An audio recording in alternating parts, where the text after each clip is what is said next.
இந்த திருப்பாம்புரம் என்று சொல்லப்படுகின்ற திருவாரூர் மாவட்டத்தில் அமைந்த இந்த திருக்கோயில் பாம்பூரநாதர் திருக்கோயில் ராகு கேத்து பரிகாரஸ்தலம் என்று சொல்வதனுடைய இன்னொரு முக்கிய அம்சம் என்னென்னா, இப்போ காளஹஸ்தின்றது வடக்கு பக்கம். இதே போல் இந்த திருப்பாம்புரம் என்னும் கோயிலானது தென் காளஹஸ்தி என்று சொல்லி அழைக்கப்படுகின்றது.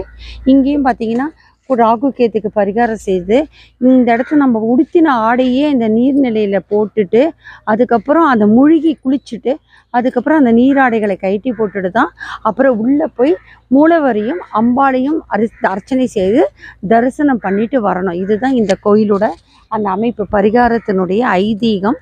இப்போ பார்த்தீங்கன்னா ராகு பகவான் மேஷ ராசியிலிருந்து மீன ராசிக்கு பயிற்சி ஆகியிருக்காரு.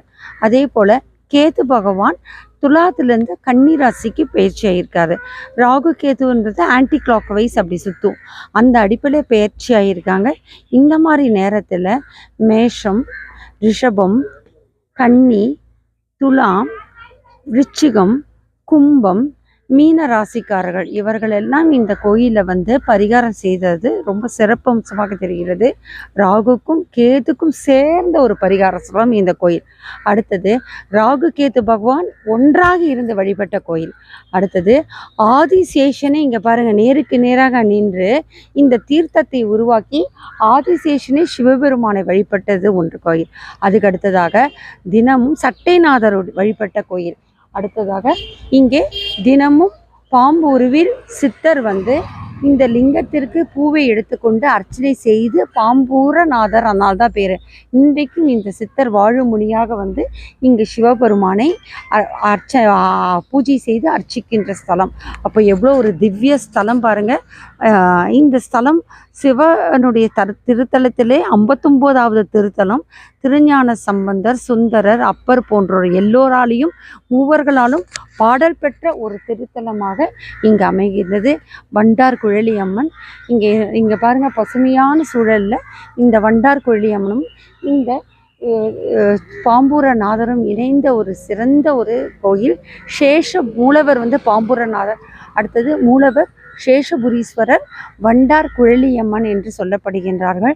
பாம்பே ஊர்ந்து இங்கே பூஜை பண்ணுகின்ற காரணத்தினால் இந்த ஊர் பாம்பு ஊரும் ஊர் பாம்பூரம் என மருவி இன்றைக்கு திரு என்ற ஒரு பெருமை மிக்க பாம்பு ஊறுகின்ற ஸ்தலமாக திருப்பாம்புரம் என்று ராகு கேத்து ஒன்றாக வழிபட்டு ராகு கேத்துக்கு பிரீத்தி இருக்கின்ற ஸ்தலமாக இந்த ஸ்தலம் அமைகின்றது. இந்த கோயில் ரொம்ப ஒரு அமைதியான வழியில் ரொம்ப இயற்கை சூழ்ந்த விலையில் இருக்குது.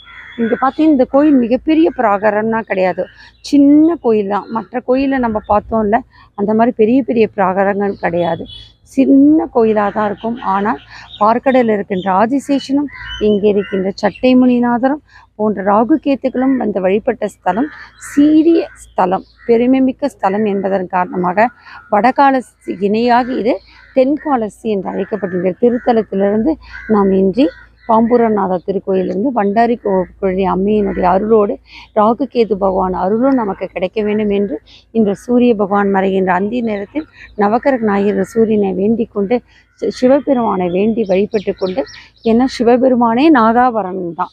அதே மாதிரி பராசக்தி அம்சமாக இருக்கிற அம்பிகையும் நாகம் இல்லாமல் இருக்க மாட்டாங்க.